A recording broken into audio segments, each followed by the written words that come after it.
ولئن سألتهم من خلق السماوات والأرض ليقولن الله قل الحمد لله بل أكثرهم لا يعلمون لله ما في السماوات والأرض إن الله هو الغني الحميد.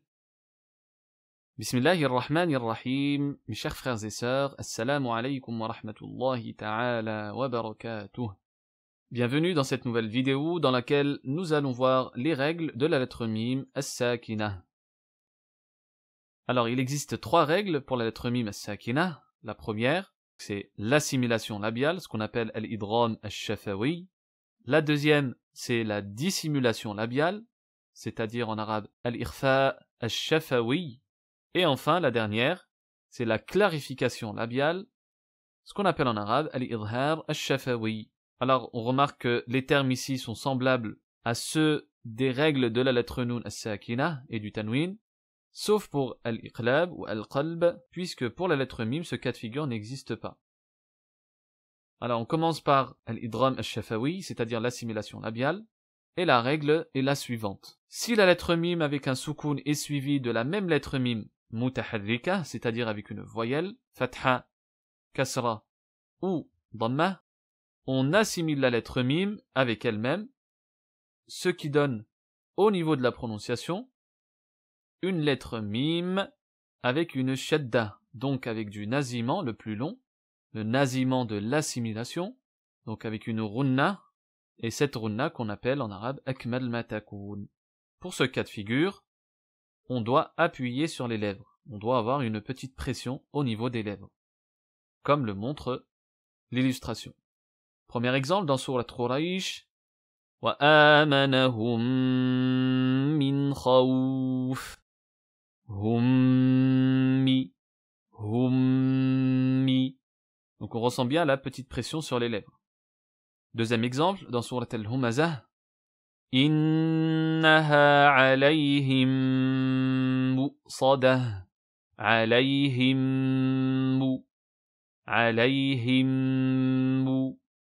Remarquez ici que la première lettre mim ne porte pas d'accent, mais que la deuxième porte une shadda, ce qui marque bien l'assimilation. Maintenant pour le deuxième cas de figure, c'est-à-dire al-ikhfa ash-shafawi, la dissimulation labiale, la règle est la suivante. Si la lettre mim avec un soukoun est suivie de la lettre ba, la lettre mim est donc dissimulée, c'est-à-dire qu'on doit la prononcer entre l'assimilation et la clarification de la lettre mim, et également en accompagnant le son avec une runna, la runna du irfa, qu'on appelle en arabe la runna kamila de 2 temps.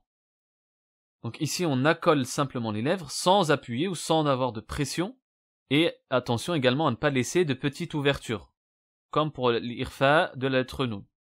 Ici, on colle les lèvres sans ouverture, comme on le voit bien ici dans l'image. Alors prenons des exemples dans Sourate Al-Fil, tarmihim bihijarah, tarmihim bi.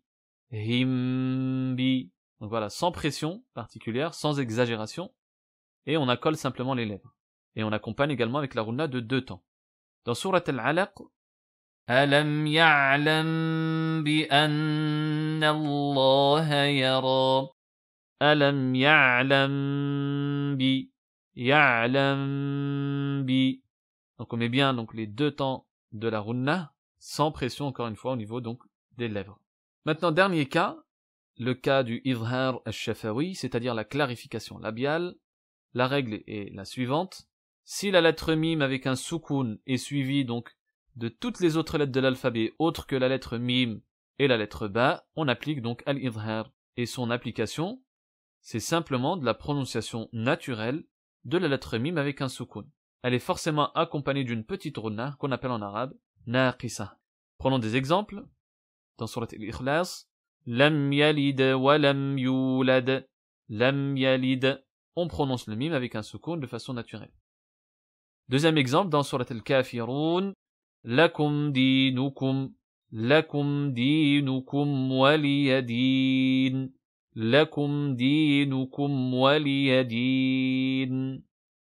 Alors, dernière petite remarque, attention à ne pas confondre ou assimiler la lettre mim lorsqu'elle est suivie donc des lettres waw et fa, étant donné que ces deux dernières lettres ont également un point d'articulation qui utilise les lèvres. On veille à bien expliciter la lettre mim avant les lettres waw et fa. Par exemple, dans Surat al-Fil, Alam yaj'al kaydahum fi tadlil. Kaydahum fi, hum fi. On explicite correctement la lettre mim. Deuxième exemple, dans Surat al-Kafirun, que nous avons croisé tout à l'heure, Lakum dinukum waliyadin. Dinukum waliyadin. Voilà donc pour ces derniers exemples et pour le contenu donc des règles de la lettre mim as-sakina. C'est ainsi que s'achève cette leçon. J'espère qu'elle vous aura aidé. N'hésitez pas encore une fois à poser vos questions en commentaire. Je ne manquerai pas de vous répondre, incha'Allah ta'ala. Je vous donne donc rendez-vous dans la prochaine vidéo. Allah ibarak fikum wa iftah alina wa alaykum. Wassalamu alaykum wa rahmatullahi ta'ala wa barakatuh. ولئن سألتهم من خلق السماوات والأرض ليقولن الله قل الحمد لله بل أكثرهم لا يعلمون لله ما في السماوات والأرض إن الله هو الغني الحميد